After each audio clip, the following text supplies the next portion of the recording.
Hello दोस्तों, मैं Sanjay sir Uttar Pradesh के आजमगढ़ डिस्ट्रिक्ट से आप लोगों को दिव्य कोचिंग के चैनल से स्वागत करता हूं। देखिए दोस्तों, मैं कुछ दिन पहले वीडियो अपलोड नहीं किया और आज आप लोगों को बहुत ही ज़ोरदार वीडियो लेके आया हूं।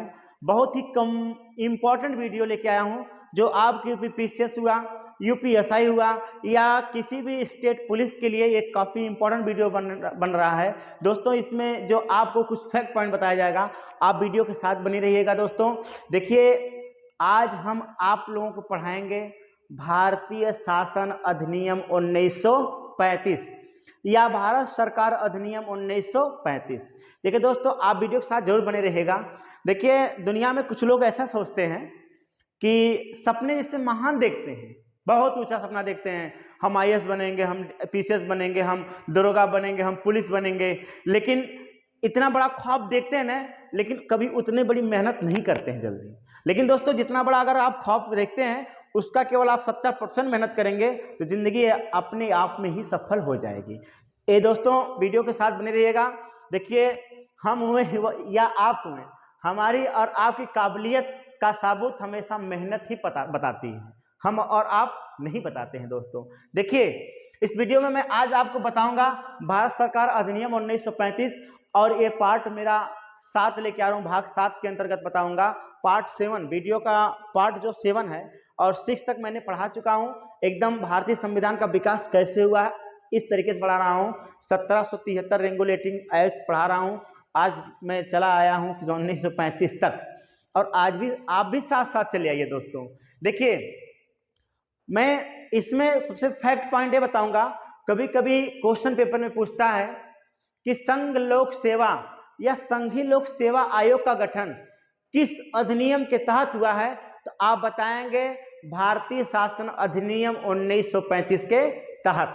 दोस्तों ऊपर क्वेश्चन लिखा है और मैं आपको भी बता दे रहा हूं। कभी कभी पूछता है कि संघीय लोक सेवा जो आयोग का गठन कब या किस वर्ष हुआ था, तो 1935 बता देना। ओके, और नेक्स्ट पॉइंट में मैं बताना चाहता हूं, ये भी क्वेश्चन पूछ सकता है, अखिल भारतीय संघ की स्थापना किस अधिनियम के तहत हुआ है, तो आप बताएंगे दोस्तों भारत सरकार अधिनियम 1935 के तहत। देखिए, मैं आपको ये भी बताना चाहता हूं दोस्तों, इसमें इसी अधिनियम के तहत जो है प्रांतों में दैध शासन की व्यवस्था समाप्त कर दिया गया था और केंद्रों में दैध शासन की व्यवस्था लागू कर दिया गया था।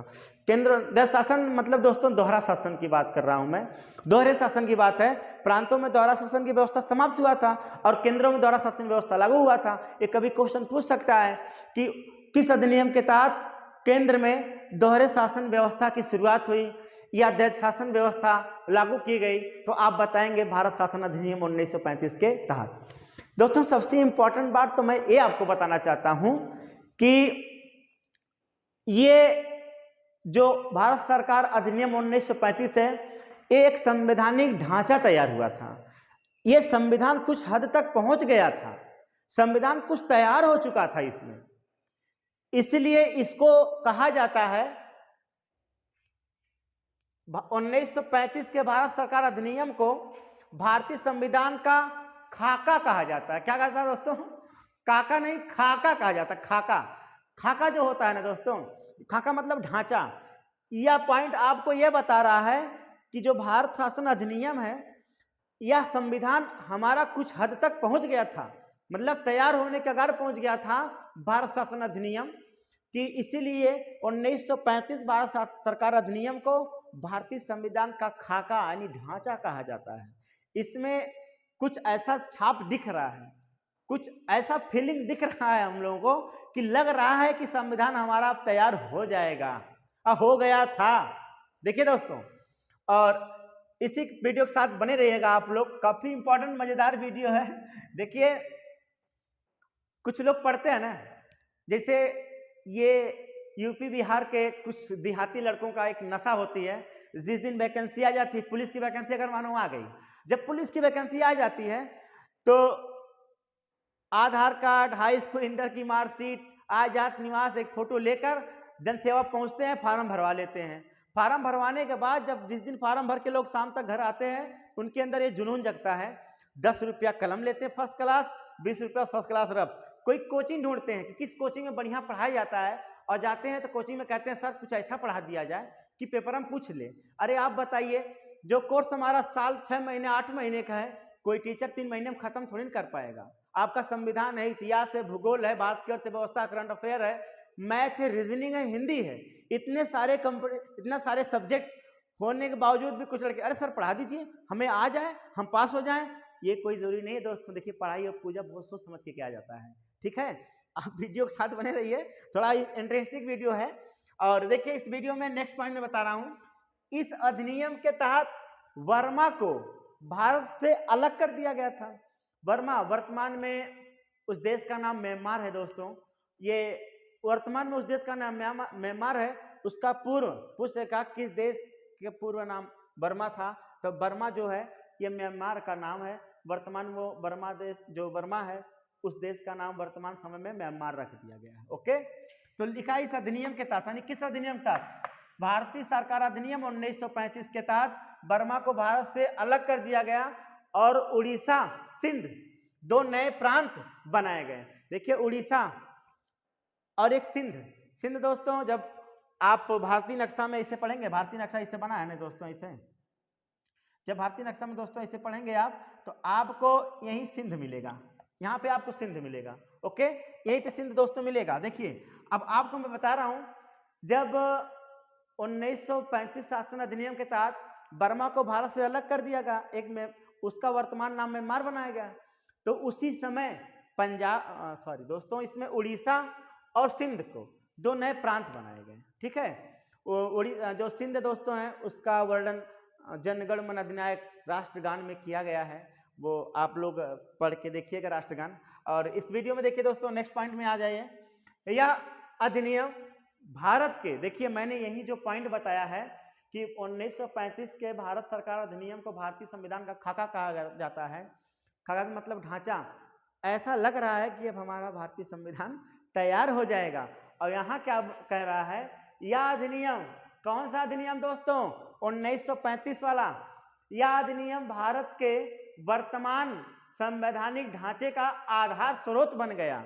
मतलब यही जो अधिनियम है भारतीय संविधान का आधार स्रोत बना है दोस्तों, भारतीय संविधान का आधार स्रोत बन गया है।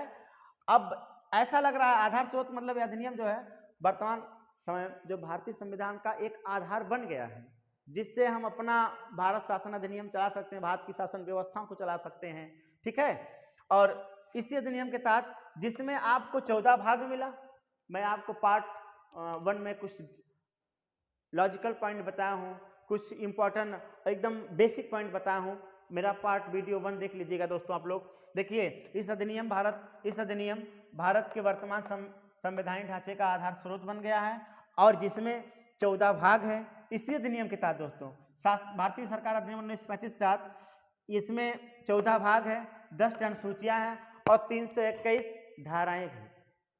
ओके, इसीलिए माना जाता है इसे भारतीय संविधान का खगा कहा जाता है, क्योंकि इसमें कुछ भारतीय संविधान हद तक पहुंच गया था तैयार होने के लिए दोस्तों। देखिए अब नेक्स्ट पॉइंट में आप आइए, भारत सरकार अधिनियम 1935 के तहत, भारत सरकार अधिनियम 1935 के तहत संघीय न्यायालय की स्थापना 1935 में ही। इंपॉर्टेंट दोस्तों है, देखिए जैसे इसमें संघीय लोक सेवा का आयोग का गठन हुआ, अखिल भारतीय संघ की स्थापना हुई। ओके, और इसमें 10 शासन प्रांतों में समाप्त कर दिया गया था। ओके, अब इस अधिनियम के तहत भारतीय संविधान का खगा कहा जाता है। अब इसमें जो दोस्तों लिखा है भारत सरकार अधिनियम 1935 के तहत, इसके तहत इसी के तहत संघीय न्यायालय की स्थापना 1935 में हुई। ये दोस्तों क्वेश्चन 37 में है दोस्तों, सॉरी, इसमें जो लिखा गया है पूछ सकता कभी कभी संघीय न्यायालय की स्थापना कब हुआ, तो आप बता देना दोस्तों। वैसे इसका 1 अप्रैल 1937 में हुआ है। मैं इसको दोस्तों लिख दे रहा हूं, 1 अप्रैल 1937 में हुई। ओके, इसमें लिखा है भारत सरकार अधिनियम 1935 के तहत, मतलब 1935 अधिनियम के तहत संघीय न्यायालय की स्थापना 1937 में हुई। संघ की एक न्यायालय बनी। दोस्तों आप से मैं क्वेश्चन पूछ रहा हूं, अब आप लोग उसको कमेंट जरूर करिएगा।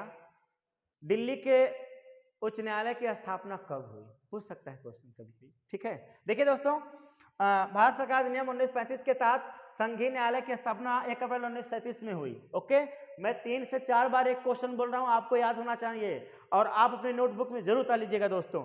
देखिए, इसमें कुछ कथन नेहरू जी ने कहे थे। मैं नेहरू जी का थोड़ा चेहरा बना दिया हूं मुस्कुराते हुए हैं, क्योंकि ये भारत के पहले स्वतंत्र भारत के प्रथम प्रधानमंत्री थे, ठीक है दोस्तों। स्वतंत्र भारत के प्रथम प्रधानमंत्री थे पंडित जवाहरलाल नेहरू। इस अधिनियम को पंडित जवाहरलाल नेहरू ने कुछ, इस अधिनियम को पंडित जवाहरलाल नेहरू का कुछ कथन था इस अधिनियम को, ठीक ना। और इस अधिनियम का जो कथन था पंडित जवाहरलाल नेहरू का, इसमें लिखा है गुलामी का अधिकार या दास्ता का आज्ञा पत्र। ये कुछ अपने आलोचना का कथन कहे थे पंडित जवाहरलाल नेहरू, बोले थे इस अधिनियम को, इस अधिनियम को बोले थे गुलामी का अधिकार समझो इसे, या तो दास्ता का आज्ञा पत्र। ये क्वेश्चन दोस्तों मैं एग्जाम दिया था एफसीआई का, उसमें ये क्वेश्चन पूछा था। ये इसमें ये लिखा था, दास्ता का आज्ञा पत्र किस अधिनियम को कहा जाता है? दास्ता का आज्ञा पत्र 1935 भारत शासन अधिनियम को कहा जाता है। देखिए दोस्तों, मैं इस वीडियो में आपको पूरा भारत शासन अधिनियम समाप्त कर दिया हूं और इसका जो नेक्स्ट वीडियो मैं लेके आऊंगा आपको 1947 का भारत स्वतंत्र के लिए बताऊंगा। भारत स्वतंत्र कब हुआ, कैसे हुआ, उसका अंतिम योजना क्या था, जो माउंट बेटन योजना दोस्तों मैं कल वाले वीडियो में बताऊंगा। वीडियो के साथ बने रहने के लिए आपका बहुत बहुत धन्यवाद दोस्तों। जय हिंद, जय भारत।